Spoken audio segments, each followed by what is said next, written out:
Books and loud noises, flowers and electric shocks.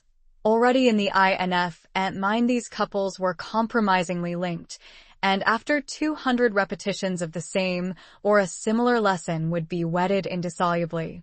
What man has joined, nature is powerless to put asunder. They'll grow up with what the psychologists used to call an instinctive hatred of books and flowers.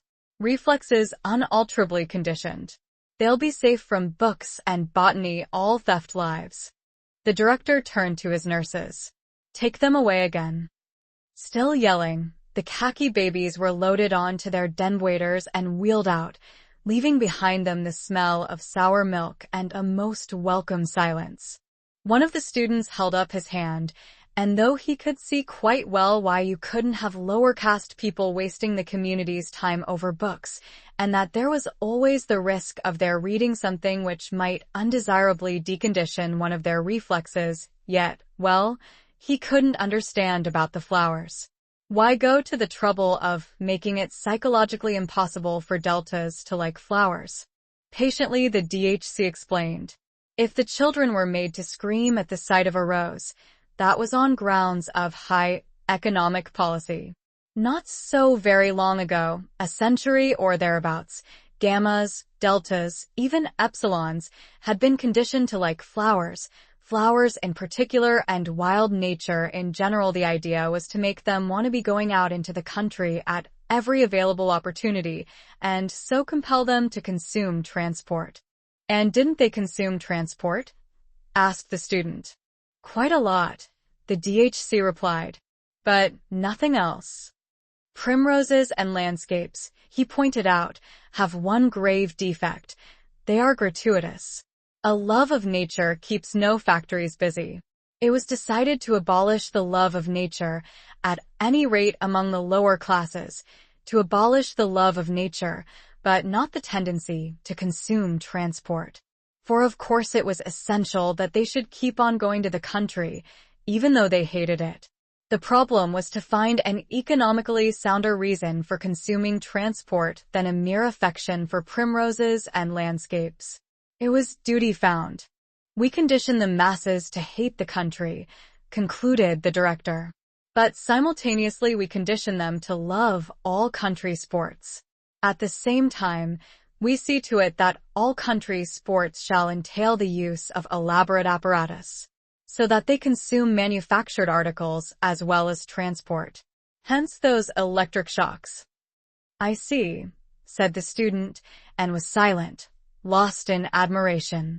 There was a silence. Then, clearing his throat, once upon a time, the director began, while our Ford was still on earth, there was a little boy called Reuben Rabinovich.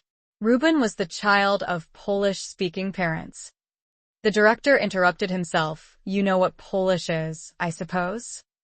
A dead language. Like French and German, added another student, officiously showing off his learning. And parent? Questioned the DHC. There was an uneasy silence. Several of the boys blushed. They had not yet learned to draw the significant but often very fine distinction between smut and pure science. One, at last, had the courage to raise a hand. Human beings used to be. He hesitated. The blood rushed to his cheeks. Well, they used to be viviparous. Quite right. The director nodded approvingly. And when the babies were decanted. Bomb, came the correction. Well, then they were the parents. I mean, not the babies, of course, the other ones. The poor boy was overwhelmed with confusion. In brief, the director summed up, the parents were the father and the mother. The smut that was really science fell, with a crash, into the boy's eye-avoiding silence.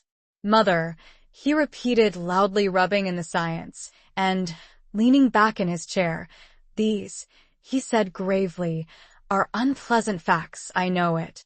But, then, most historical facts are unpleasant. He returned to little Reuben, in whose room, one evening, by an oversight, his father and mother, crash, happened to leave the radio turned on. For you must remember that in those days of gross viviparous reproduction, children were always brought up by their parents and not in state conditioning centers. While the child was asleep, a broadcast program from London suddenly started to come through, and the next morning, to the astonishment of his crash, the more daring of the boys ventured to grin at one another. Little Reuben woke up repeating word for word a long lecture by that curious old writer, one of the very few whose works have been pamphleted to come down to us, George Bernard Shaw, who is speaking, according to a well-authenticated tradition, about his own genius. To little Reuben's wink and snigger, this lecture was, of course, perfectly incomprehensible, and, imagining that their child had suddenly gone mad, they sent for a doctor. He, fortunately, understood English, recognized the discourse as that which Shaw had broadcasted the previous evening, realized the significance of what had happened, and sent a letter to the medical press about it. The principle of sleep teaching, or hypnopactia, had been discovered. The DHC made an impressive pause.